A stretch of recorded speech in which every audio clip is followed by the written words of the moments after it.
everyone. இன்னைக்கு நம்ம பார்க்க போகிற டாபிக் என்விரான்மெண்டல் இஷ்யூஸ். ஸோ இது எந்த ஜாகிரஃபியில் எந்த டாபிக் கீழே வருதுன்னு சொல்லிட்டு பார்த்தீங்கன்னா forest and wildlife. So ஃபாரஸ்ட்னாலே நம்மளுக்கு என்ன ஞாபகம் வரும்? ட்ரீஸு.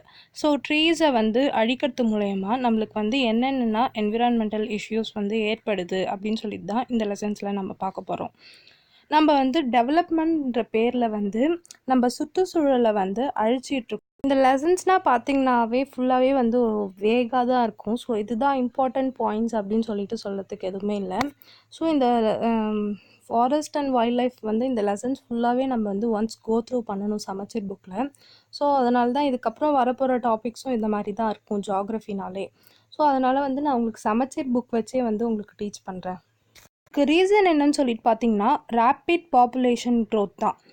ஸோ நம்மளுக்கு இயற்கை நிறைய வளங்களை தருது. பட் நம்ம அதை ஒழுங்காக பாதுகாக்கிறோமா அப்படின்னு கேட்டால் கண்டிப்பாக இல்லை. ஸோ நம்ம அதை ஒழுங்காக பாதுகாக்காததுனால நம்மளுக்கு என்னென்ன இஷ்யூஸ் வருது அப்படின்னு சொல்லிட்டு பார்த்திங்கன்னா, நாம் எப்படி என்விரான்மெண்ட்டை பழுதடைய செய்கிறோம் அப்படின்னு சொல்லிட்டு என்னென்ன பேர்லன்னு சொல்லிட்டு பார்த்திங்கன்னா அர்பனைசேஷன், டீஃபாரஸ்டேஷன், அடுத்தது இதெல்லாம் பண்ணுறதுனால என்ன வருதுன்னா environmental pollution. So to the extreme global warming நடக்குது. ஸோ அர்பனைசேஷன்னா என்ன அப்படின்னு சொல்லிட்டு பார்த்திங்கன்னா, இப்போது நம்மளுக்கு போன இயர் ரெயின் சுத்தமாக போயிடுச்சு. ஸோ அதனால் தஞ்சாவூர், திருநெல்வேலி டிஸ்ட்ரிக்டில் இருந்த விவசாயிகள்னால் சுத்தமாக அங்கே விவசாயம் பண்ண முடியலன்னு சொல்லிட்டு டெல்லி வரைக்கும் போய் அவங்களோட கோரிக்கையை முன் வச்சாங்க. பட் ஸ்டில் அவங்களுக்கு எந்த ரெஸ்பான்ஸுமே கிடைக்கல. சில பேர் அங்கேயே டெல்லியிலே இருந்து இன்னமும் போராடிட்டு இருக்காங்க. ஆனால் அதில் பல பேர் விவசாயத்தை விட்டுட்டு வேறு தொழிலுக்கு போயிட்டாங்க. ஸோ அப்படி போகக்குள்ளே என்ன நடக்கும்னா, அவங்களோட வில்லேஜ், அவங்க விவசாயம் பார்த்த இடத்த விட்டுட்டு சிட்டி சைடில் தான் ஏதாச்சும் பிஸ்னஸ் செய்யலாம் அப்படின்னு சொல்லிட்டு நோக்கி வருவாங்க. அப்போ சிட்டியில் பாப்புலேஷன் டென்சிட்டி ஜாஸ்தி ஆகும் அதை சுற்றி இருக்க இடத்த விட.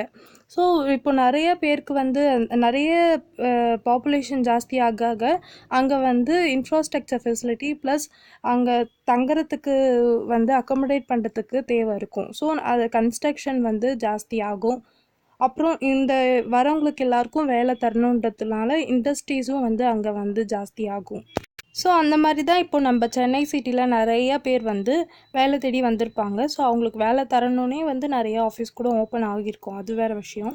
பட் இவங்க இந்தமாரி பாப்புலேஷன் வரதுனால இந்த கன்ஸ்ட்ரக்ஷன் ஒர்க், இண்டஸ்ட்ரீஸ் அதேமாரி நிறைய ஒரே இடத்துல கான்சன்ட்ரேட் பண்ணுறதுனால என்ன ஆகும்னா அந்த இடம் ஓவர் பாப்புலேஷன் அண்ட் ஓவர் பொல்யூஷனாக ஆகும். இதனால தான் இந்த அரக்கோணம் சைட்னால் நீங்கள் பார்த்தீங்கன்னா ரொம்ப ரேப்பிட் இண்டஸ்ட்ரியலைசேஷன் அங்கே இருக்கும். ஸோ அது அது சென்னை சிட்டிக்கு பக்கத்தில் இருக்கிறதுனாலையா என்னன்னு தெரியல. ஸோ சென்னை சிட்டி ஃபுல்லாக இண்டஸ்ட்ரீஸால் நிரம்பி வழியுது. ஸோ வேறு இடமே இல்லைன்னொன்னே பக்கத்தில் இருக்க அரக்கோணமுக்கு தான் இண்டஸ்ட்ரீஸ்னால் போகும். அந்த ரீசன்ஸ்க்காகவா என்னன்னு தெரியல. இதுமாரி இண்டஸ்ட்ரீஸ் அதிகமாக வர வர அங்கே என்விரான்மெண்டல் டிட்டோரியேஷன் சீரழிவு ரொம்பவும் ஜாஸ்தியாக இருக்கும் அப்படின்னு சொல்லிட்டு சொல்கிறாங்க. ஸோ இந்த என்விரான்மெண்டல் டிட்டோரியேஷன் மட்டும் இல்லாமல் இது மட்டும் அதுக்கு ரீசன்ஸ் இல்லை. அவங்கன்னா என்ன பண்ணுவாங்கன்னா, இப்போது வேளச்சேரி அந்த இடம்னா ஏற்கனவே வேளச்சேரின்றதே ஒரு ரிவரோட பேர் தான். பட் அந்த இடத்தெல்லாம் ஆக்கிரமித்து ஃப்ளாட்டாக போட்டு விற்றுட்டாங்கல்ல இப்போது. ஸோ அது பேர் தான் என்க்ரோச்மெண்ட். ஸோ இந்த என்க்ரோச்மெண்ட்னால நம்மளுக்கு என்ன நடந்தது, கடந்த 3 வருஷமாகவே நம்ம பார்த்துட்ருக்கோம். ஃபுல்லாக சென்னை ஃப்ளட்டில் மறக்குது, ஒன்று புயல் வருது, அதுமாரி தான் நடந்துகிட்ருக்கே ஃபுல்லாக இந்த என்க்ரோச்மெண்ட்னால. ஸோ தண்ணி எந்த வழியில் போதோ அதுக்கு நம்ம அந்த வழியாக இடம் விட்டுறணும். அதை விட்டுட்டு நாம் அது இடத்து மேலே போய் வீடு கட்டினா தண்ணி நம்ம வீட்டுக்குள்ளே தான் வரும். அதுக்கப்புறம் இப்போ வேலை தேடி வராங்க. ஸோ அவங்களுக்கு இடம் இப்போ அவங்க ஊரில் அவங்களுக்கு நிலம் இருந்திருக்கும். பட் சென்னையில் ஒரு சிட்டியிலக்குள்ளே பிளேஸ் வாங்குறது ரொம்ப கஷ்டம். ஸோ அவங்களுக்கு இடம் இருக்காது. ஸோ அவங்க எங்கே தங்க போவாங்க? வழியே இல்லாமல் ரிவர் மார்ஜின்ஸ்லேயும் வேக்கண்ட் லேண்ட்ஸ், புறம்போக்கு லேண்ட்ஸ்னால் இருக்குல்ல, ஸோ அங்கேயும் அவங்க தங்க ஆரம்பிப்பாங்க. அப்படி தங்க ஆரம்பித்து அப்படியே அந்த இடம் சுற்றி ஸ்லம்ஸாக மாறிடும்.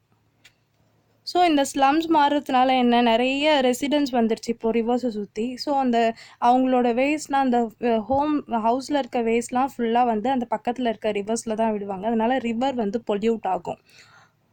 ஸோ இதெல்லாம் இப்படியே தான் நம்ம கவர்மெண்ட் விட்டுருதான்னு கேட்டால் இல்லை. நம்ம கவர்மெண்ட் வந்து ஆல்ரெடி 3000 ஷெல்டர்ஸ் வந்து கட்டியிருக்காங்க. ஸ்லம் கிளியரன்ஸ் போர்ட்லேருந்து அவங்க வந்து ஸ்டெப்ஸ் எடுத்து 3000 ஷெல்டர்ஸ் வந்து கட்டியிருக்காங்க. இதனால வந்து ஸ்லம் ஃபேமிலிஸோட நம்பர்ஸ் வந்து குறைஞ்சிட்டா கேட்டிங்களா? கண்டிப்பாக இல்லை. நீங்கள் வந்து கூவம் ரிவர் கிட்ட பார்த்தீங்கன்னா 8266 ஃபேமிலிஸ் வந்து இருக்குது. இது வந்து ஃபேமிலிஸோட எண்ணிக்கை தான். ஒரு ஃபேமிலிலையும் 3 to 4 மெம்பர்ஸ் வரைக்கும் இருப்பாங்க. ஸோ அப்படின்னு பார்த்தீங்கன்னா கண்டிப்பாக 24-25,000 பீப்புள் வந்து ஒரு கூவம் ரிவரை சுற்றியே ஸ்லம்மில் வாழ்ந்துட்டுருக்காங்க. அதுமாரி பக்கிங்ஹாம் கேனல் கிட்ட வந்து 18,423 ஃபேமிலிஸ் இருக்காங்க. அடையார் ரிவர் கிட்ட 6,624 ஃபேமிலிஸ் இருக்காங்க. ஸோ இது மொத்தமாக சேர்த்து பார்த்தாலே 1,00,000க்கு மேலே வந்து ஸ்லம்ஸாகவே சென்னை சிட்டியில் மட்டுமே வாழ்ந்துட்டுருக்காங்க, ஸ்லம் ஃபேமிலி மாதிரி. ஸோ ஆர்பனைசேஷனால் என்னென்னா இம்பேக்ட் ஆகுது அப்படின்னு சொல்லிட்டு பார்த்தீங்கன்னா, இப்போ வந்து ஒரு சிட்டிலே நிறைய பேர் வந்து கன்ஜஸ்ட் ஆகி நிறைய பேர் வந்து வாழறாங்க. ஸோ அவங்களுக்காக வந்து அவங்க வாழறதுக்கு வீடெலாம் கட்டணும்னு சொல்கிறதுக்காக அதை சுற்றி இருக்க விவசாய நிலத்தை வந்து ஆக்கிரமித்து அவங்க வந்து ரெசிடென்ஸாக மாற்றிடுறாங்க. ஸோ ரெசிடென்ஷியல் அண்ட் இண்டஸ்ட்ரியல் ஏரியாஸாக மாற்றிடுறாங்க. ஸோ அப்படி மாற்றக்குள்ள அந்த இடத்துல இருக்க விவசாய நிலம் வந்து பாதிக்கப்படுது. ஸோ விவசாயம் பண்ணக்குள்ள அங்கேயும் வந்து செடி இதுதான் வளர்ப்பாங்க. ஸோ அது வந்து கொஞ்சம் கார்பன் டை ஆக்சைடு கண்டென்ட் வந்து அதை அப்சர்வ் பண்ணும். இப்படி வந்து விவசாய நிலத்தை வந்து ரெசிடென்ஷியல் ஏரியாஸாக மாற்றுறதுனால அந்த இடத்துல வந்து எந்த பிளான்ட்ஸுமே விளைவிக்கிறது இல்லை. ஸோ அது அப்சர்வ் பண்ணுற கார்பன் டை ஆக்சைடு வந்து திருப்பி வந்து நம்மளோட என்விரான்மெண்ட்லேயே தான் சுற்றிட்டு இருக்குது. ஸோ அது வந்து pollution as well as heat absorb பண்ணுற கெப்பாசிட்டி கார்பன் டை ஆக்சைடுக்கு ஜாஸ்தி. ஸோ சன்லைட்டை வந்து அதிகமாக அப்சர்வ் பண்ணும். ஸோ சிட்டி சைட்லனா பார்த்தீங்கன்னா ஓவராக வந்து ஹீட் இருக்கிறதுக்கு இது ஒரு ரீசன். ஆஸ் வெல் அஸ் அது வந்து குளோபல் வார்மிங்கும் ஏற்படுத்தும், கார்பன் டை ஆக்சைடு வந்து என்விரான்மெண்ட்டில் ஜாஸ்தியாக இருக்கிறது. நெக்ஸ்ட் வந்து traffic and traffic congestion, increase in traffic and traffic congestion. So இது ஜென்ரலாக நம்ம சென்னை சிட்டிலே பார்க்கலாம். 1 மணி நேரம் வந்து டிராஃபிக்கில் நின்று போவோம். 5 மினிட்ஸில் போய் ரீச் ஆக வேண்டிய பிளேஸை வந்து 1 மணி நேரம் நின்று போவோம். ஸோ அந்த டிராஃபிக்கில் நிற்கக்குள்ளே அதுக்கப்புறம் அந்த டிராஃபிக்கில் நிற்கக்குள்ளே நம்மளுக்கு அவ்வளோ பொல்யூஷன் வந்து வரும். ஸோ அதுதான் இங்கே சொல்லியிருக்காங்க. நெக்ஸ்ட் வந்து நம்ம கன்ஸ்ட்ரக்ஷனுக்காகவும் ஃபியூயலுக்காகவும், ஸோ எரிபொருள் தேவைக்காகவும் இந்த கன்ஸ்ட்ரக்ஷனுக்காகவும் வந்து ட்ரீஸையும் புஷஸையும் வந்து கட் பண்ணுறதுனால என்ன ஆகுதுன்னா க்ரீன் கவர் வந்து குறையுது, அதாவது ஃபாரஸ்ட் கவர் வந்து குறையுது. ஸோ மரம் இல்லைன்னா வந்து மழையும் இருக்காது. ஸோ அமௌண்ட் ஆஃப் ரெயின்ஃபாலும் குறைஞ்சிருது அப்படின்னு சொல்கிறாங்க. ஸோ மரத்தை வெட்டதுனால அந்த மரத்தில் வந்து நிறைய பேர்ட்ஸ் வந்து கூடு கட்டி வாழ்ந்துட்டுருக்கோம். ஸோ அந்த பேர்ட்ஸோட இனமும் வந்து அந்த டைமில் வந்து ரொம்ப பாதிக்கப்படுது. அதனால என்ன ஆகுதுன்னா இப்போ மரம் தான் வந்து நம்மளுக்கு தேவையான ஆக்சிஜனை வந்து ரிலீஸ் பண்ணுது, அதை இன்டேக் பண்ணிக்கிறது கார்பன் டை ஆக்சைடு. ஸோ அப்படி பண்ணக்குள்ள நிறைய நம்ம ட்ரீஸை கட் பண்ணுறோன்னா நம்மளுக்கு வந்து நம்மளை சுற்றி வந்து ஆக்சிஜன் கண்டென்ட் ரொம்ப கம்மியாகிடும். இந்த மாதிரி அர்பனைசேஷனால், அதாவது ஒரே இடத்துல வந்து பாப்புலேஷன் கன்ஜஸ்ட் ஆகிறதுனால sanitary facilities and infrastructure facilities சரியாக கிடைக்கிறதில்ல. அதுக்கப்புறம் லேண்ட் வேல்யூஸும் வந்து இன்க்ரீஸ் ஆகிடும். இதுமாரி வீட்டு வாடகைகளும் வந்து அதிகமாக இன்க்ரீஸ் ஆகிடும். எதனாலனா காம்படிஷன், ஒரே இடத்துல நிறைய பேர் இருந்தால் அந்த இடத்துல கண்டிப்பாக காம்படிஷன் இருக்கும். ஸோ அதனால் எல்லா விலையுமே வந்து ஜாஸ்தியாகி இன்ஃப்ளேஷன் ஏற்பட்டுரும். ஸோ இது இன்ஃப்ளேஷன்னா என்னன்னு சொல்லிட்டு நம்ம எக்கனாமிக்கில் பார்ப்போம், எக்கனாமிக்ஸ் படிக்கக்குள்ள. ஸோ இப்போ அர்பனைசேஷனால் என்னென்ன எஃபெக்ட்ஸ் ஆகுது அப்படின்னு சொல்லிட்டு இப்போ பார்த்தோம். நெக்ஸ்ட் வந்து டீஃபாரஸ்டேஷன் பற்றி பார்ப்போம். ஸோ டீஃபாரஸ்டேஷன்னா ஒன்றும் இல்லை, நம்ம அர்பனைசேஷனில் பார்த்தோம். இப்போ வீடு கட்டுறதுக்கும் இன்ஃப்ராஸ்ட்ரக்சர் அண்ட் இண்டஸ்ட்ரீஸ் கட்டுறதுக்காகவும் நம்ம வந்து அங்கே இருந்த மரத்தை வந்து வெட்டுறோன்னு சொல்லிட்டு, ஸோ அந்த வெட்டுறோம்ல அதுதான் வந்து டீஃபாரஸ்டேஷன் அப்படின்னு சொல்லிட்டு சொல்கிறோம். ஸோ இதனால் என்ன எஃபெக்ட் ஆகுது அப்படின்னு சொல்லிட்டு பார்த்தீங்கன்னா, மரம் வந்து நம்மளுக்கு கார்பன் டை ஆக்சைடு அப்சர்வ் பண்ணிவிட்டு ஆக்சிஜனை வந்து வெளியே தருது. ஸோ கார்பன் டை ஆக்சைடு இப்போ அந்த மரத்தை வெட்டிட்டோன்னா அது வந்து கார்பன் டை ஆக்சைடு அப்சர்வ் பண்ண முடியாது. ஸோ அங்கே இருந்த கார்பன் டை ஆக்சைடு வந்து அந்த இடத்தையே தான் சுற்றிட்டு இருக்கும். ஸோ கார்பன் டை ஆக்சைடுக்கு என்ன ஒரு தன்மை இருக்குன்னா ஹீட்டை வந்து அதிகமாக அப்சர்வ் பண்ணுற தன்மை இருக்கும். ஸோ சன்லைட் அதிகமாக அப்சர்வ் பண்ணும். மட்டும் இல்லாமல் அது ஒரு குளோபல் வார்மிங் கேஸும் கூட. ஸோ சன்லைட் அப்சர்வ் பண்ணுறதுனால டெம்பரேச்சர் வந்து அதிகமாக இருக்கும். அதுக்கப்புறம் ரெயின்ஃபால் இருக்காது மரத்தை வெட்டிட்டா. அப்புறம் மரம் இருந்ததுன்னா அந்த இடத்துல இருக்க மண்ணை வந்து பிடிச்சி வச்சுருக்கும். ஸோ இப்போ அந்த இடத்துலேருந்து நம்ம அந்த மரத்தை வெட்டிட்டோன்னா அங்கே வந்து சாயில் எரோஷனும் அந்த இடத்துல இருந்த மண்ணும் வந்து இப்போ ஒரு மழை பெஞ்சா புயலோ அடித்தாலோ அந்த இருக்க மண்ணெல்லாம் வந்து அடிச்சுட்டு போயிடும். ஸோ சாயில் எரோஷன் நடக்கும்ன்றாங்க. அடுத்து லாஸ் ஆஃப் பயோடைவர்சிட்டி. ஸோ ஒரு மரத்தை வெட்டுறதுனால அதில் இருக்க உயிரினங்கள் எல்லாத்துக்கும் வந்து பாதிப்பு ஏற்படுது. அதுதான் லாஸ் ஆஃப் பயோடைவர்சிட்டி. ஸோ மரத்தை வெட்டுறதுனால வேறு என்ன வருதுன்னா ஃப்ளட்டு, வெள்ளப்பெருக்கு அதிகமாக ஏற்படுது அப்படின்னு சொல்கிறாங்க. ஏன்னா இது வந்து ஒரு தடுப்பாக இருக்குது வெள்ளம் வரத்துக்கு முன்னாடி. ஸோ இதை மரத்தெல்லாம் நம்ம வெட்டிட்டோம்னா, ஏற்கனவே நம்ம மேங்க்ரூவ் ஃபாரஸ்ட் பற்றி பார்த்துருப்போம். அங்கே வந்து மரம் வந்து தடுப்பாக இருக்கும் அப்படின்னு சொல்லிட்டு இந்த கோஸ்டல் லைன் கிட்டலாம். ஸோ அந்த மாதிரி இப்போது அந்த மரத்தெல்லாம் நம்ம வெட்டிட்டோம்னா நம்மளுக்கு வந்து வெள்ளம் வந்து ஈஸியாக வந்து ஊருக்குள்ளே வந்துடும். ஸோ இதுலேருந்து நம்மளுக்கு என்ன தெரிய வருதுன்னா, என்விரான்மெண்டல் பேலன்ஸ்க்கு வந்து ட்ரீஸ் வந்து ரொம்ப ஒரு இம்பார்ட்டண்ட் ரோல் ப்ளே பண்ணுது அப்படின்னு சொல்லிட்டு நம்மளுக்கு தெரிய வருது. ஸோ இப்போ நம்ம டீஃபாரஸ்டேஷனால் லாங் டேர்ம் எஃபெக்ட் என்னென்ன, ஷார்ட் டேர்ம் எஃபெக்ட் என்னென்னு சொல்லிட்டு பார்ப்போம். லாங் டேர்ம் எஃபெக்ட்ஸ் என்னென்னா சொல்லிட்டு பார்த்தீங்கன்னா, ஒன்றும் இல்லை, நம்ம ஏற்கனவே பார்த்தது தான். இப்போ நம்ம ட்ரீஸ் கட் பண்ணுறதுனால என்ன நடக்கும், நம்மளுக்கு வந்து கார்பன் டை ஆக்சைடு வந்து அப்சர்வ் பண்ணாதா. ஸோ அதனால வந்து நிறைய வந்து டெம்பரேச்சர் இன்க்ரீஸ் ஆகும். அதனால் அந்த இடத்துல வந்து கிளைமேட் சேஞ்ச் ஏற்படும் அப்படின்னு சொல்லிட்டு சொல்கிறாங்க. வந்து அங்கே வாழற உயிரினங்கள் ஹேபிடேட்டை வந்து அதுக்கு வந்து ரொம்ப பாதிப்பு ஏற்படும். அதுக்கப்புறம் இப்போ நம்ம ஃபாரஸ்ட் அழிக்கிறதுனால அந்த இடத்தோட அழகே வந்து குறையுது. அப்புறம் அந்த ஃபாரஸ்ட்டை வந்து சுற்றி பார்க்குறதுக்காக நிறையா டூரிஸ்ட் வருவாங்க. ஸோ அந்த டூரிசம்னால வர ரெவென்யூவும் வந்து கவர்மெண்ட்க்கு ரொம்ப வராமல் போயிடுது. நெக்ஸ்ட் வந்து ஷார்ட் டேர்ம் எஃபெக்ட் என்னன்னு சொல்லிட்டு பார்த்தீங்கன்னா, இப்போ ஒரு மரம் இருந்ததுன்னா கிராமத்தில் வாழறவங்க என்ன பண்ணுவாங்க, அந்த எப்போ வந்து விறகு தேவைப்படுதோ அப்போ மட்டும் அந்த மரத்தோட பார்ட்ஸை வெட்டி யூஸ் பண்ணிப்பாங்க. ஆனால் இப்போ அந்த மரத்தையே வந்து வேரோட பிடுங்கிட்டோம்னாக்குள்ள அவங்களுக்கு தேவைப்படுற ஃபயர்வுட் வந்து கிடைக்காம போகுது. அதனால அவங்க வந்து ரொம்ப இன்ஃபீரியர் குவாலிட்டி ஃபயர்வுட்டை வந்து யூஸ் பண்ண வேண்டியதாக இருக்குது. இன்ஃபீரியர் குவாலிட்டினா கொஞ்சம் தரம் இல்லாத, அதுலேருந்து வந்து ஃபயர் வந்து கிடைக்கிறது ரொம்ப கம்மியாக இருக்கும். அதனால் அதிகமான ஃபயர்வுட் அவங்க யூஸ் பண்ணணும். அட் அ டைம் வந்து அவங்களுக்கு அவ்வளோ நெருப்பும் அதுலேருந்து கிடைக்காது. அதனால் அவங்க வந்து அதிகமாக டைம் ஸ்பெண்ட் பண்ண வேண்டியதாக இருக்கும். அப்புறம் காட்டை அழிக்கிறதுனால, அதாவது மரத்தை வந்து வெட்டுறதுனால மண் வளம் வந்து குறைந்து போகுது. அதனால் அவங்க ஃபார்மர்ஸ்லாம் வந்து கமர்ஷியல் ஃபர்டிலைசர்ஸை வந்து யூஸ் பண்ண வேண்டியதாக அந்த வழிக்கு வந்து தள்ளப்படுறாங்க. ஸோ ஆர்கானிக் மேன்யூஸ் யூஸ் பண்ணாமல் கமர்ஷியல் ஃபர்டிலைசர்ஸ் யூஸ் பண்ணுறதுனால ஏற்கனவே வந்து மண் வளம் குறைஞ்சிருந்துன்னு தான் ஃபர்டிலைசர்ஸ் யூஸ் பண்ணுறாங்க. ஸோ அதை யூஸ் பண்ண 2 to 3 டைம்ஸ் வந்து நல்லாயிருக்கும். அதுக்கப்புறம் திருப்பி வந்து ரொம்பவும் மோசமாகிடும் அந்த மண்ணோட இது. அதுக்கப்புறம் வேறு என்னென்னா லைஃப் ஸ்டாக், அதாவது வீட்டில் வந்து வளர்க்குற ஆடு மாடுக்கெலாம் வந்து உணவு இல்லாமல் போகுது. அதனால் லைஃப் ஸ்டாக் வளர்க்குறதே வந்து சிலவங்க கை விட்டுடுறாங்க அப்படின்னு சொல்லிட்டு சொல்கிறாங்க. ஸோ முன்னாடி நம்ம பார்த்த மாதிரி தான் நெக்ஸ்ட் வந்து சாயில் எரோஷன். மண்ணை வந்து மரம் பிடிச்சி வச்சுருக்கோம். ஸோ மரத்தை வெட்டிட்டதுனால soil erosion leads to landslide. Deforestation வந்து பயோடைவர்சிட்டியை வந்து ரொம்ப பாதிக்கும் அப்படி சொல்லிட்டு சொன்னோம். ஸோ பயோடைவர்சிட்டினா என்னன்னு சொல்லிட்டு பார்த்தீங்கன்னா, plants, living organism including plants, animals and microorganisms. So உயிர் உள்ள எல்லாத்தையுமே வந்து சேர்த்து சொல்கிறது தான் வந்து பயோடைவர்சிட்டி அப்படின்னு சொல்லிட்டு சொல்கிறாங்க. அதுக்கப்புறம் இதோட அழிவுக்கு வந்து நம்ம ஹியூமன்ஸான நாம் தான் வந்து ரொம்பவும் வந்து ஒரு முக்கிய காரணம். ஸோ என்னென்ன பயோடைவர்சிட்டிக்கு லாஸ் ஆகுது அப்படின்னு சொல்லிட்டு பார்ப்போம். So extinction of plants and animals due to natural cause and human activities. So அதுதான் வந்து லாஸ் ஆஃப் பயோடைவர்சிட்டி அப்படின்னு சொல்லிட்டு சொல்கிறாங்க. ஸோ மேஜர் த்ரெட்ஸ் தமிழ்நாட்டில் என்னென்னு சொல்லிட்டு பார்த்தீங்கன்னா, நேச்சுரல் ரிசோர்ஸஸை வந்து நம்ம கமர்ஷியல் பர்பஸ்க்காக வந்து ரொம்ப எக்ஸ்ப்ளாய்ட் பண்ணுறது தான். இப்போ ஃபாரஸ்ட் அதிகமான மரத்தை வந்து வெட்டுறது, அதுக்கப்புறம் கோஸ்டல் ஏரியாஸ் நிறைய ஊரில் வந்து நம்ம பார்த்துருப்போம் மணல் கொள்ளை வந்து நடந்திருக்கும். ஸோ குவாரிஸ்லேருந்துனா வந்து மணல் கொள்ளை அதிகமாக நடந்திருக்கும். அப்புறம் கோஸ்டல் ஏரியாஸ்லேயும் வந்து அதிகமான சுரண்டல்கள் ஏற்படுது. அப்புறம் வெட்லேண்ட்ஸ்னால் நம்ம வந்து விவசாய நிலத்தையும் வந்து வெட்லேண்ட்ஸ் தான் சொல்லுவாங்க. ஸோ விவசாய நிலத்தை கூட இப்போ வந்து பட்டா போட்டு விற்றுடுறாங்க.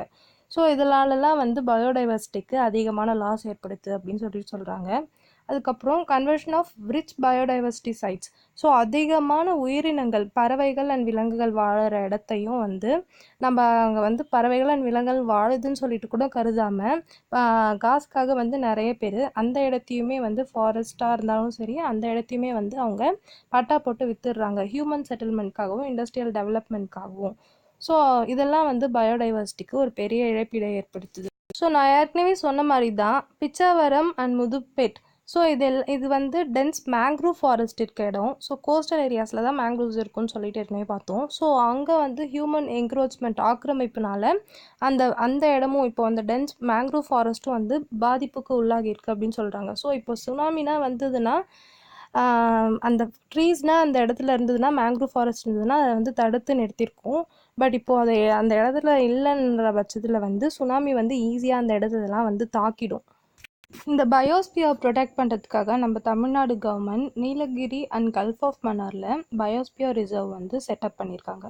ஸோ இதோட மெயின் அப்ஜெக்டிவ்ஸ் என்னன்னு சொல்லிட்டு பார்த்தீங்கன்னா, டைவர்சிட்டி ஆஃப் ஸ்பீஷியஸ், அதாவது பலதரப்பட்ட உயிரினங்களை பாதுகாக்கிறதுக்காகவும் டீக்ரேடான ஏக்கோசிஸ்டமை திருப்பி அதோட ஒரிஜினல் கண்டிஷனுக்கு கொண்டு வரதுக்காகவும் இந்த பயோஸ்பியர் ரிசர்வ் செட்டப் பண்ணியிருக்காங்க.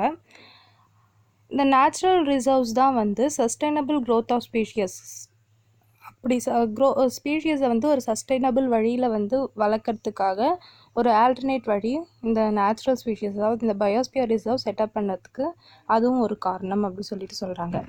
ஸோ இப்போ நீங்கள் பார்த்தீங்கன்னா நம்ம யூஸ் பண்ணுற பெயிண்ட் ப்ரஷ் அதை உருவாக்குறதுக்கு நம்ம ஒரு போர் அண்ட் மங்கூஸை வந்து கொலை பண்ணி அந்த பெயிண்ட் அதில் இருக்க அவங்க மேலே இருக்க அந்த ரோமங்களெல்லாம் எடுத்து பெயிண்ட் ப்ரஷ் தயாரிக்கிறாங்க.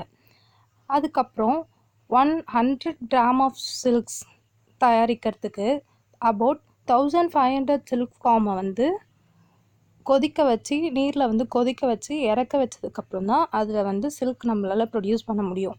அதுக்கப்புறம் சில்வர் ஃபாயில் இதை ப்ரொடியூஸ் பண்ண ஆக்ஸ் கஸ்ட்டை வந்து யூஸ் பண்ணுறாங்க, அதாவது ஆக்ஸோட இண்டஸ்டைன்.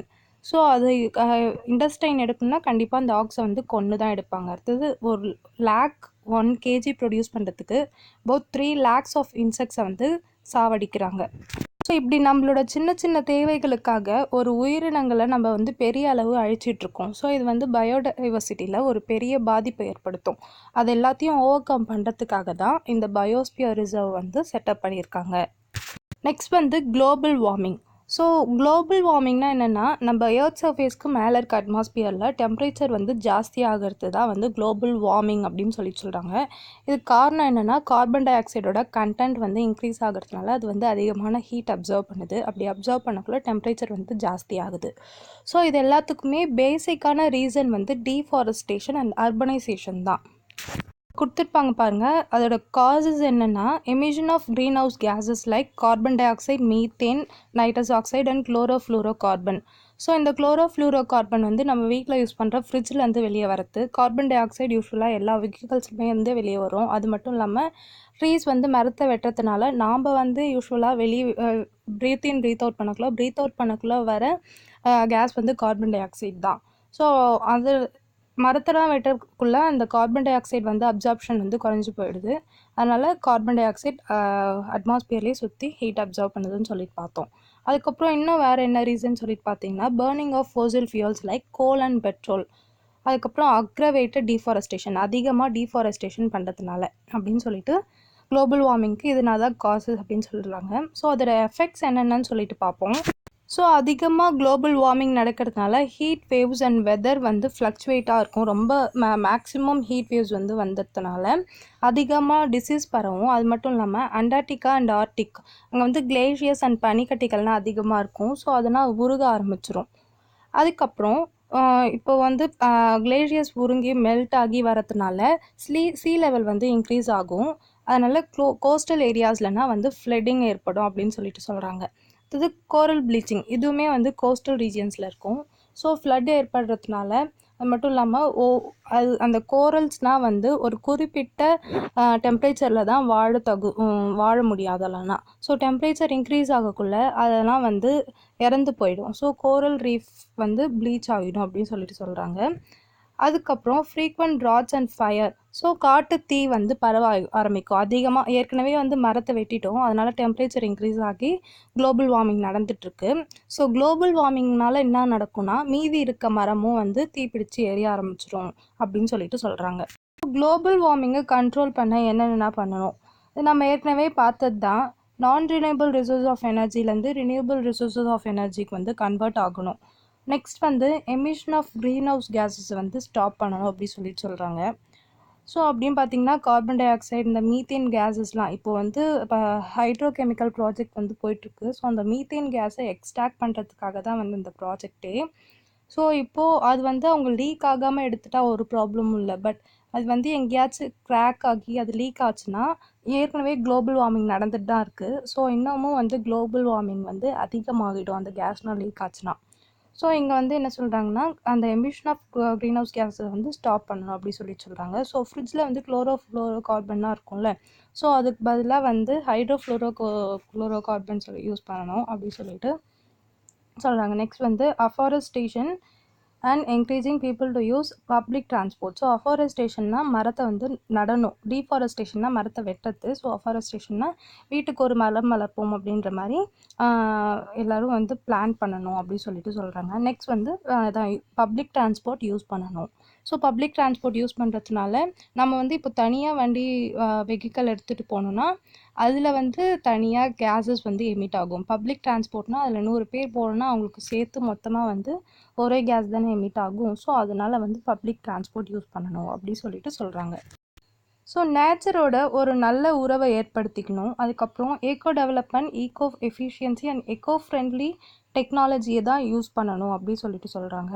அதுக்கப்புறம் நம்ம வந்து இப்போது ஒரு ரூம்லேருந்து வெளியே போகக்குள்ளேயும் என்ன பண்ணணும்னா அங்கே இருக்க லைட் ஃபேன்ஸ்னால் ஆஃப் பண்ணிட்டு போகணும் அப்படி சொல்லிட்டு சொல்கிறாங்க. அப்புறம் safe fuel, public transport use பண்ணுறது மூலயமா டிரான்ஸ்போர்ட் ஃபியூல் வந்து கன்சம் பண்ணணும் அப்படின்னு சொல்லிட்டு சொல்கிறாங்க. நெக்ஸ்ட் வந்து பொல்யூஷன். ஸோ பொல்யூஷன்னா என்னன்னு சொல்லிட்டு பார்த்தீங்கன்னா chemical substance, noise, heat, light, energy இப்படி ஏதோ ஒரு வழியில் என்விரான்மெண்ட்டுக்கு எஃபெக்ட் கொடுத்துச்சுன்னா, ஸோ அதை அஃபெக்ட் பண்ணுச்சுன்னா என்விரான்மெண்ட்டை, அதுவும் வந்து பொல்யூஷனாக தான் கன்சிடர் பண்ணணும். ஸோ என்னென்ன டைப்ஸ் ஆஃப் பொல்யூஷன் இருக்குது? Air pollution, water pollution, land pollution, noise pollution, pollution due to biomedical waste. So ஹாஸ்பிட்டலில் நம்ம யூஸ் பண்ணுற வேஸ்ட்லாம் வந்து வெளியே டம்ப் பண்ணுறோம்ல, ஸோ அதுவும் வந்து பொல்யூஷன் காஸ் பண்ணும். அது pollution due to waste and pollution due to mining. So இதெல்லாம் தான் டைப்ஸ் ஆஃப் பொல்யூஷன். ஸோ இதை ஒன்றொன்றுத்தையும் பற்றி நம்ம பார்ப்போம். ஸோ ஃபர்ஸ்ட் வந்து ஏர் பொல்யூஷன். ஏர் பொல்யூஷன்னா என்னென்னா ஹார்ம்ஃபுல் சப்ஸ்டன்ஸை வந்து ஏரில் டிஸ்சார்ஜ் பண்ணுறதுனால ஏர் வந்து மாசுபடுதுன்னா அது ஏர் பொல்யூஷன். ஸோ இதனால் நம்ம ஹியூமன் பீயிங்ஸ்க்கு ஒரு பெரிய ஹெல்த் எஃபெக்ட்ஸ் வந்து ஏற்படுது. எதனாலன்னு சொல்லி பார்த்திங்கன்னா ஒரு நாளைக்கு நம்ம 2200 டைம்ஸ் வந்து நம்ம இன்ஹேல் பண்ணுறோம், ப்ரீத் இன் ப்ரீத் அவுட் பண்ணக்குள்ள. எவ்வளோ ஏரை வந்து இன்டேக் பண்ணிக்கிறோன்னு சொல்லிட்டு பார்த்திங்கன்னா 16 kgs ஆஃப் ஏரை வந்து நம்ம உள்வாங்கிக்கிறோம். ஸோ அப்படி உள்வாங்கக்குள்ள அது வந்து பொல்யூட்டட் ஏராக இருந்ததுன்னா அதில் இருக்க சப்ஸ்டன்சஸ் வந்து நம்ம லங்ஸ்குள்ளே போய் ஸோ அதை வந்து டேமேஜ் பண்ணுறதுக்கு நிறைய சான்சஸ் இருக்குது. ஸோ ஏர் பொல்யூஷனுக்கு சோர்சஸ், அதாவது காஸ் என்னென்னு சொல்லிட்டு பார்த்தீங்கன்னா அது வந்து நேச்சுரல் காஸாகவும் இருக்கலாம், மேன்மேட் காஸாகவும் இருக்கலாம். ஸோ நேச்சுரல் காசஸ் என்னென்னு சொல்லிட்டு பார்த்தீங்கன்னா வால்கனிக் எரப்ஷன். ஸோ ஒரு வால்கனோஸ் வந்து வெளியாகிறதுனால அதுலேருந்து மால்டன் லாவா எரிஞ்ச நிலையில் தான் வெளிவரும். ஸோ அப்போ வந்து வர புகை வந்து அதுவும் வந்து ஒரு ஏர் பொல்யூஷன் க்ரியேட் பண்ணலாம். அதுக்கப்புறம் wind erosion, pollen disposal, evaporation of organic compounds. So dead organic காம்பவுண்ட்ஸை நம்ம எரிக்கிறதுனாலையும் அது தானாக வந்து எவாப்ரேட் ஆகிறதுனாலையும் வெயில் பட்டு அப்போயும் வந்து ஏர் பொல்யூட் ஆகுது. அதுக்கப்புறம் நேச்சுரல் ரேடியோ ஆக்டிவிட்டி. ஸோ இதனாலலாம் வந்து இதெல்லாம் வந்து natural cause of air pollution. ஆனால் யூஸ்வலாக நேச்சுரல் காஸ் வந்து ஏர் பொல்யூஷன் யூஸ்வலாக வந்து ரேராக தான் நடக்கும். அதனால ஹெல்த்துக்கு எந்த ப்ராப்ளமும் மோஸ்ட்லி ஏற்படுத்தாது அப்படின்னு சொல்லிட்டு சொல்கிறாங்க. ஸோ இந்த நேச்சுரல் ஏர் பொல்யூஷனையும் மேன்மேட் ஏர் பொல்யூஷனையும் கம்பேர் பண்ணால் ஒரு மவுண்ட் ஹெலன்ஸ்லேருந்து ஒரு பெரிய ஜைஜாண்டிக் எக்ஸ்ப்ளோஷன் நடந்தது. ஸோ அந்த எக்ஸ்ப்ளோஷன் எவ்வளோ நாய்ஸ் பொல்யூஷன் ஏற்படுத்துச்சுன்னு சொல்லிட்டு பார்த்தீங்கன்னா ஒரு கோல் பவர் பிளான்ட்லேருந்து ஒரு வருஷத்துக்கு அது எவ்வளோ எமிட் பண்ணுமோ அந்த அளவுக்கு தான் வந்து அது ஏர் பொல்யூட் பண்ணுச்சு. ஸோ இந்த கோல் பவர் பிளான்ட் அது வந்து ஒன்ஸ் தான் நடக்குது. ஆனால் இந்த கோல் பவர் பிளான்ட் வந்து டெய்லியுமே வந்து ஏரை வந்து பொல்யூட் பண்ணிகிட்ருக்கு. ஸோ அது வந்து ஒன்ஸ் ஒரே இடத்துல தான் நடக்குது. இந்த கோல் பவர் பிளான்ட்ன்றது நாடு ஃபுல்லாக வந்து அங்கங்கே இருக்குது. ஸோ இதோட பொல்யூஷனை கம்பேர் பண்ணக்குள்ள நேச்சுரலாக நடக்கிற ஏர் பொல்யூஷன் வந்து ரொம்ப கம்மி அப்படின்னு சொல்லிட்டு சொல்கிறாங்க.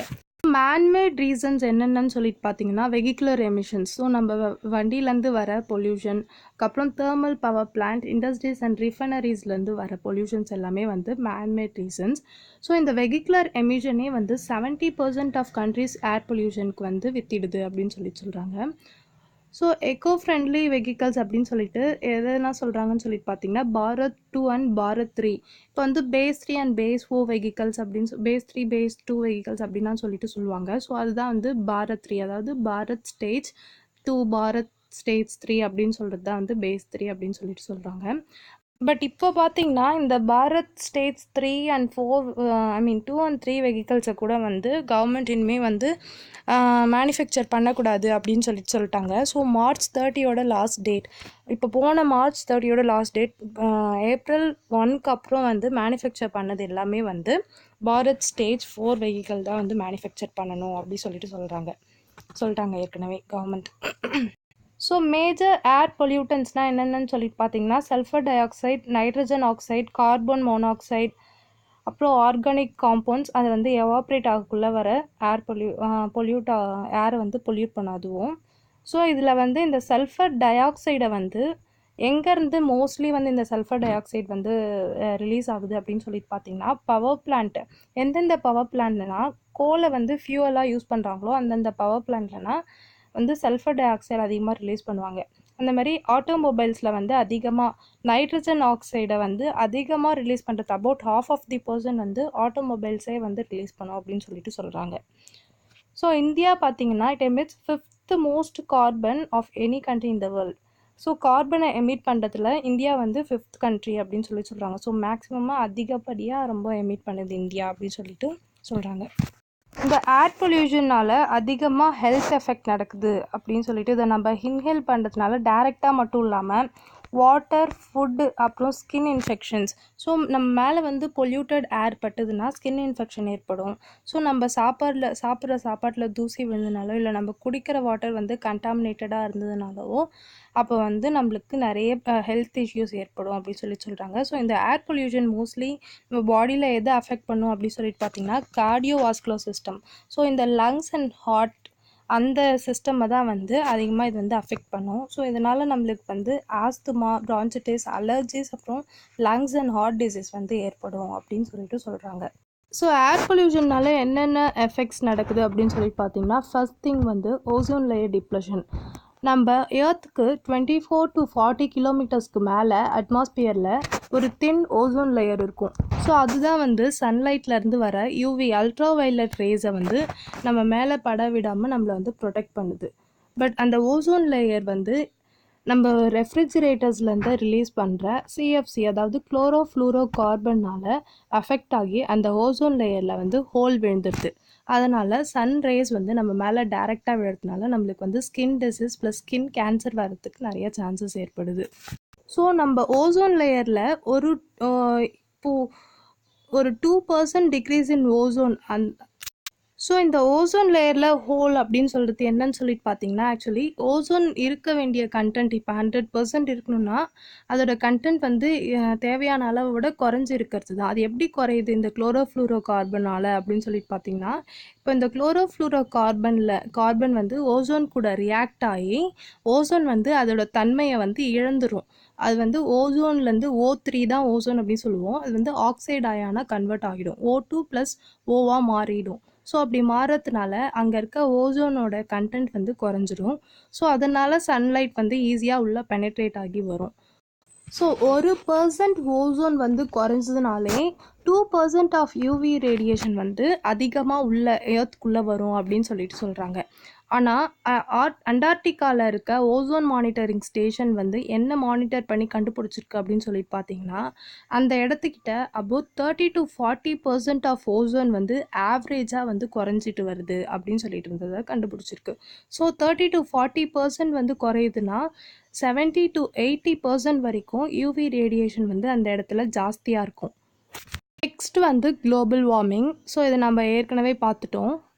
ஸோ அதுக்கப்புறம் பார்த்தீங்கன்னா ஆசிட் ரெயினை ஃபர்ஸ்ட் எப்போ டிஸ்கவர் பண்ணாங்க அப்படின்னு சொல்லிட்டு பார்த்தீங்கன்னா 1852ல். எதனால் இருந்திருக்கும், அந்த டைமில் வந்து ஓவராக வந்து குளோபல் வார்மிங் நடந்திருக்கும். ஸோ அதனால் ஆசிட் ரெயின் வந்து அப்போ நடந்திருக்கும் அப்படின்னு சொல்லிட்டு நம்ம புரிஞ்சுக்கலாம்.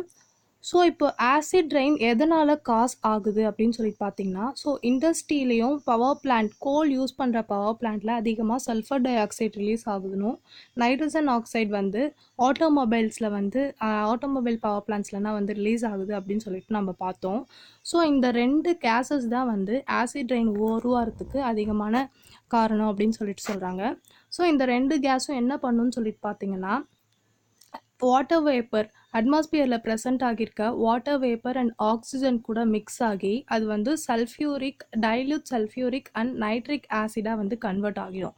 ஸோ அப்படி கன்வெர்ட் ஆகக்குள்ள இது ரெயின் வருதுன்னா அந்த மழை தண்ணி கூட வந்து இந்த சல்ஃபியூரிக் அண்ட் நைட்ரிக் ஆசிடும் சேர்ந்து வரும். ஸோ அப்படி வந்து அது ஆசிடுனக்குள்ளே நம்ம மேலே பட்டுதுன்னா நம்மளுக்கு வந்து ஸ்கின் அலர்ஜி ஜாஸ்தியாக ஏற்படும், ஸ்கின் கேன்சர் வரத்துக்கும் வந்து சான்சஸ் ஜாஸ்தி. ஸோ இந்த ஆசிட் ரெயின் வந்து லேண்டில் விழக்குள்ள, அதாவது காண்டினென்ட்டில் வந்து விழக்குள்ள பீப்புள் இருப்பாங்க. ஸோ பீப்புள் மேலே விழுந்து நம்மளுக்கு வந்து ஸ்கின் கேன்சர் வரும். அதே வந்து ஓஷனில் கலக்குதுன்னா அப்போ என்ன நடக்கும்னா அங்கே வந்து கோரல் ரீஃப்ஸ் இருக்கும் அப்படின்னு சொல்லிட்டு நம்ம பார்த்தோம். ஸோ அந்தமான் அண்ட் நிக்கோபார் அப்புறம் லக்ஷதீப் ஐலாண்டில் வந்து நம்ம இந்தியாவில் வந்து கோரல் ரீஃப்ஸ் இருக்கும். ஸோ அங்கே இருக்க கோரல் ரீஃப்ஸ் வந்து ஒரு குறிப்பிட்ட டெம்பரேச்சருக்குள்ளே தான் வந்து அதால் உயிர் வாழ முடியும் அப்படின்னு சொல்லிட்டு பார்த்தோம். ஸோ இந்த ஆசிட் ரெயின் ஆட் ஆகக்குள்ள அதிகமாக டெம்பரேச்சர் இன்க்ரீஸ் ஆகும். அப்படி இன்க்ரீஸ் ஆகக்குள்ள அந்த கோரல் ரீஃப்ஸ்லாம் வந்து இறந்துடும். ஸோ இதனாலேயே இந்த ஆசிட் ரெயின்னாலே லக்ஷதீப் அண்ட் அந்தமான் நிக்கோபார் ஐலாண்டில் இருக்க 70% ஆஃப் கோரல்ஸ் வந்து அழிஞ்சிருச்சு அப்படின்னு சொல்லிட்டு சொல்கிறாங்க. ஸோ ஆசிட் ரெயின்ஸால் என்னென்ன எஃபெக்ட் அப்படின்னு சொல்லிட்டு பார்ப்போம். ஸோ இப்போ ஓஷனில் விழக்குள்ள கோரல் ரீஃப்ஸ் மட்டும் இல்லாமல் அங்கே இருக்க பிளாங்டான்ஸ்னால் இருக்கிறதுலே சின்ன உயிரினம், கடல்வாழ் உயிரினத்துலே சின்ன உயிரினம், மைக்ரோ ஆர்கானிசம்ஸ், லேண்டில் மைக்ரோ ஆர்கானிசம் மாதிரி கடலில் வந்து பிளாங்டான்ஸ் தான் சின்ன உயிரினம். அதை வந்து சாப்பிட்டு தான் சின்ன மீன்கள்லாம் உயிர் வாழும். ஸோ அந்த சின்ன மீன்களை உட்கொண்டு பெரிய மீன்கள்லாம் வந்து உயிர் வாழும். ஸோ இந்த பிளாங்டான்ஸ் வந்து டெம்பரேச்சர் இன்க்ரீஸ் ஆச்சுன்னா அதாலையும் வந்து உயிர் வாழ முடியாது. ஸோ ஆசிட் ரெயின் விழக்குள்ள டெம்பரேச்சர் இன்க்ரீஸ் ஆகும், அதனால் பிளாங்டான்ஸ்னால் இறந்துடும். ஸோ பிளாங்டான்ஸ் இறந்துடுறதுனால சின்ன மீன்களுக்கு வந்து உணவு இருக்காது, அதனால் சின்ன மீன்கள் இறந்துடும். ஸோ அதை சாப்பிட முடியாமல் பெரிய மீன்களும் வந்து ஃபுல்லாக இறந்துடும். அதனால் ஓஷன் பயோடைவர்சிட்டியே ஃபுல்லாக வந்து டிஸ்ட்ராக்ட் ஆகும் அப்படின்னு சொல்லிட்டு சொல்கிறாங்க.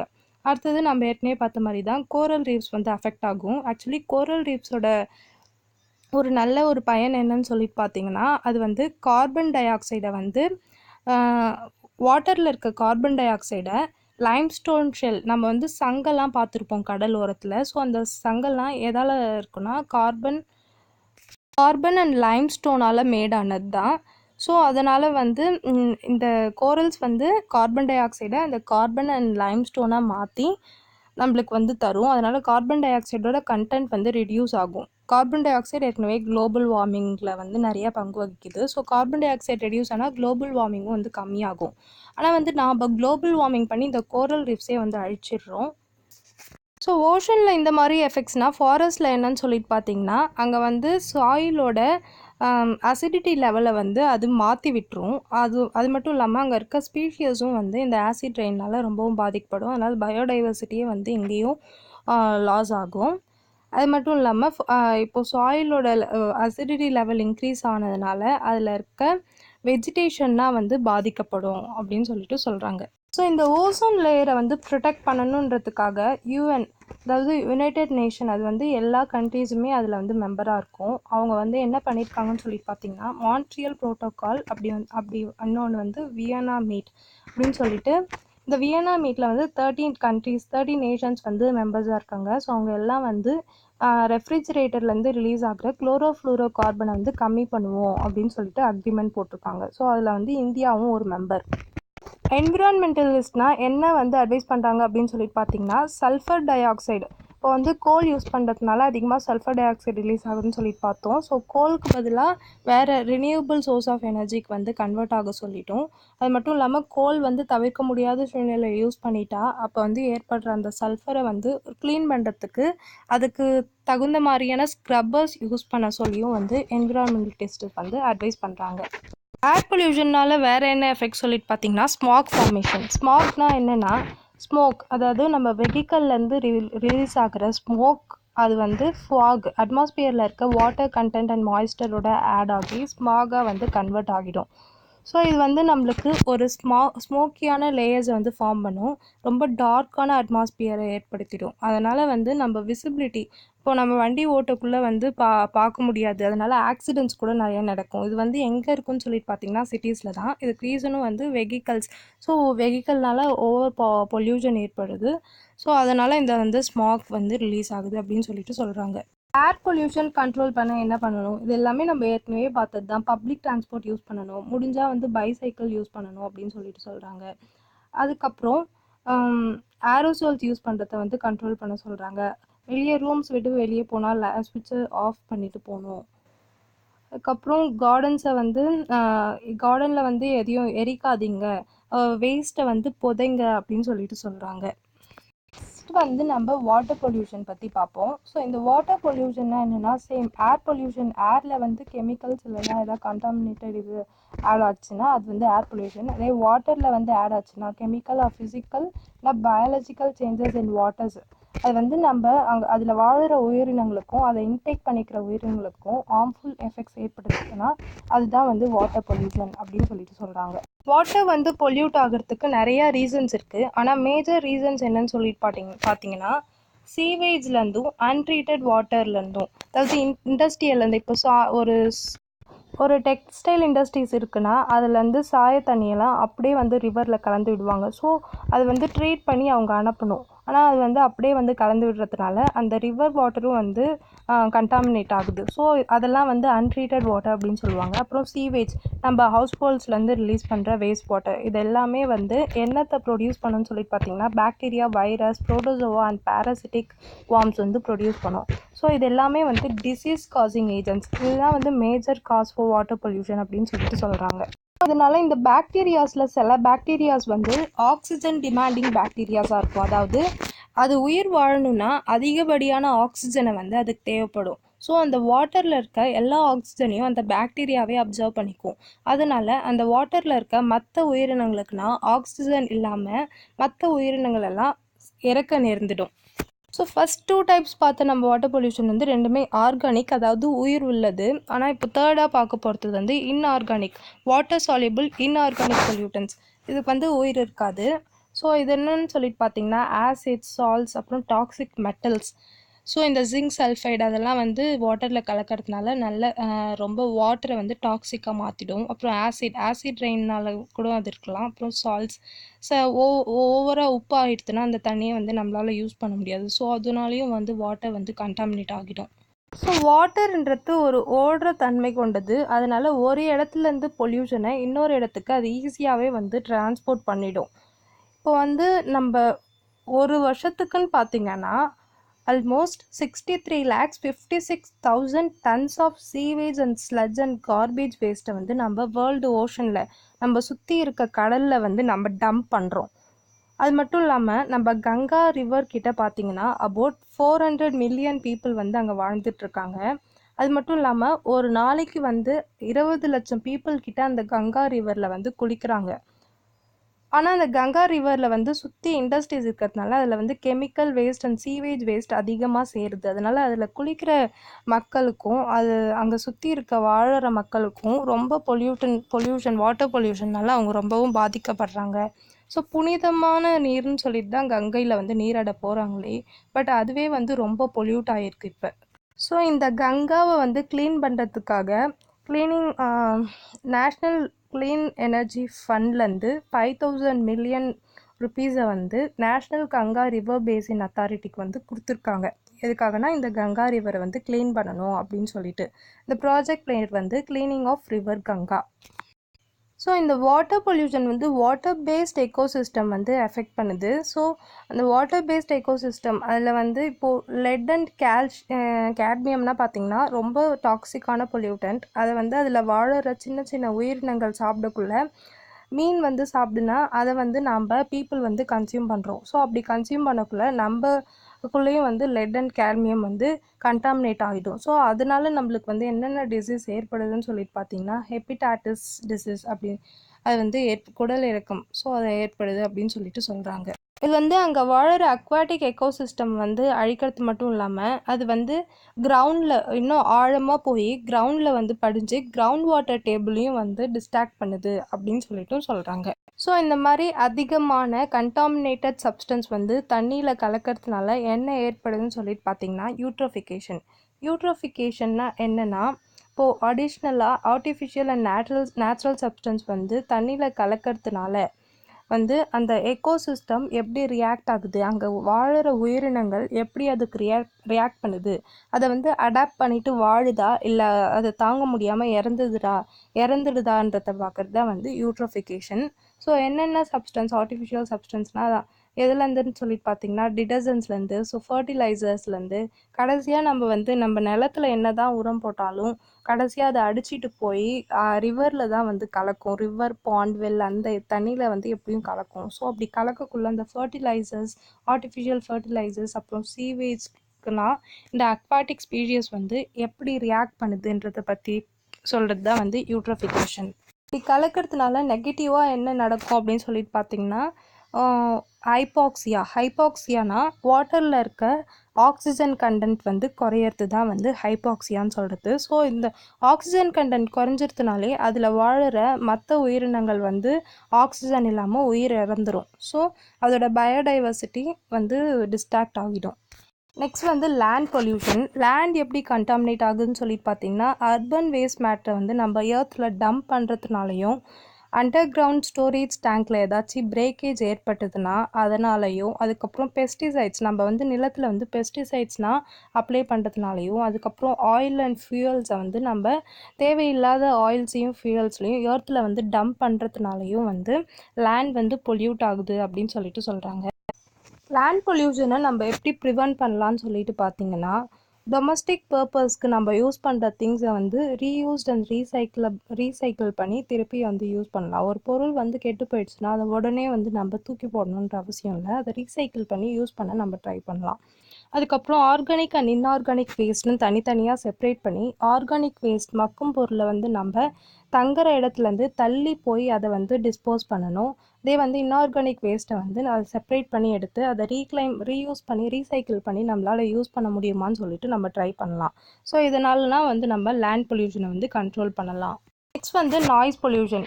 நம்ம ஹியூமன்ஸோ இல்லை மெஷினோ க்ரியேட் பண்ணுற சவுண்ட் வந்து நம்ம ஹியூமன்ஸ் அண்ட் அனிமல்ஸ் லைஃப்பில் வந்து டிஸ்டர்ப் ஏற்படுத்துச்சுன்னா, ஒரு தாக்கத்தை ஏற்படுத்துச்சுன்னா அதுதான் வந்து நாய்ஸ் பொல்யூஷன் அப்படின்னு சொல்கிறாங்க. ஸோ அன்வான்ட் சவுண்ட் வந்து நம்ம சைக்காலஜிக்கலாக நம்ம ஹெல்த்தில் வந்து நிறைய ப்ராப்ளம்ஸை காஸ் பண்ணும் அப்படின்னு சொல்லிட்டு சொல்கிறாங்க.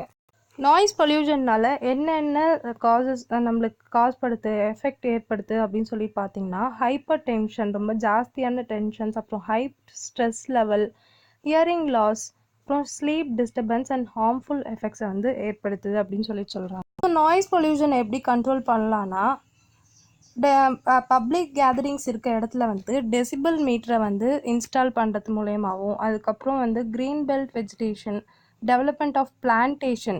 ஸோ வந்து நம்ம மரம் வளர்க்குறது மூலயமா அந்த மரம் வந்து பொல்யூஷன் எல்லா வகையான பொல்யூஷனையும் வந்து அப்சர்வ் பண்ணும். ஸோ நாய்ஸை கூட வந்து அதை அப்சர்வ் பண்ணிவிடும். அதனால் வந்து அதிகமான நாய்ஸ் வரக்குள்ள அந்த மரம் வந்து அதை அப்சர்வ் பண்ணிவிட்டு நம்மளுக்கு வந்து தேவையான நாய்ஸை மட்டும் கொடுக்கும். ஸோ நம்ம வீட்டை சுற்றி மரம் வளர்க்குறதுனால எவ்வளோ யூஸ்ன்னு சொல்லி பார்த்துக்கோங்க. வந்து பயோமெடிக்கல் வேஸ்ட்னால் ஏற்படுத்துகிற பொல்யூஷன். ஸோ இது வந்து ரொம்பவும் டேஞ்சரஸ் அண்ட் ஹார்ம்ஃபுல் டிசீஸை வந்து ஸ்ப்ரெட் பண்ணும் அப்படின்னு சொல்கிறாங்க. டெல்லியில் 2010 என்ன நடந்ததுன்னு சொல்லிட்டு பார்த்தீங்கன்னா ஒரு ரேடியோ தெரப்பி ஹாஸ்பிட்டல்லேருந்து ஒரு மெஷின் வந்து அதை ஸ்க்ராப் பண்ணுறதுக்காக ஸ்க்ராப் யார்டுக்கு வந்து சென்ட் பண்ணியிருக்காங்க. அந்த மெஷினில் வந்து கோபால்ட்-60 வந்து இருந்திருக்கு. அது வந்து ஒரு ரேடியோ ஆக்டிவ் மெட்டல். அது எதுக்காக யூஸ் பண்ணுவாங்க, ரேடியோ தெரப்பிக்காக வந்து அந்த கோபால்ட்-60 யூஸ் பண்ணுவாங்க. ஸோ அந்த மெஷின்லேயும் வந்து அந்த கோபால்ட்-60 வந்து இருக்குது. அது ஒழுங்காக க்ளீன் பண்ணாமல், ஆப்ரேஷனுக்கு அப்புறம் ஒழுங்காக க்ளீன் பண்ணாமல் வச்சுருந்துருக்காங்க. ஸோ அதை அப்படியே ஸ்க்ராப் யார்டுக்கு அனுப்பக்குள்ளே அங்கே ஒர்க் பண்ணவர் வந்து இறந்துட்டார். அதுக்கப்புறம் அவர் எதுக்காக இறந்தாருன்னு அப்போது யாருக்குமே தெரியல. அதுக்கப்புறம் ரீசன் என்னன்னு சொல்லிட்டு பார்க்கக்குள்ள இந்த கோபால்ட்-60லேருந்து ரிலீஸ் ஆன ரேடியோ ஆக்டிவ் தான் வந்து அவர் இறந்துருக்காரு அப்படின்னு சொல்லிட்டு தெரிய வந்திருக்கு. இந்த மாதிரி ஹாஸ்பிட்டல்ஸில் யூஸ் பண்ணுற பயோமெடிக்கல் வேஸ்ட்டை வந்து நம்ம சாதாரணமாக நினச்சி விடுறதுனால எவ்வளோ நம்ம உயிருக்கே வந்து ஆபத்து வர அளவுக்கு அது வந்து டேஞ்சரஸ் காஸ் பண்ணக்கூடிய இது அதுக்கு இருக்குது. Next electronic waste or waste. So எந்தெந்த எலக்ட்ரானிக் கூட்ஸை வந்து நம்மளால் யூஸ் பண்ண முடியலையோ அதை தான் வந்து எலக்ட்ரானிக் வேஸ்ட் அப்படின்னு சொல்கிறாங்க.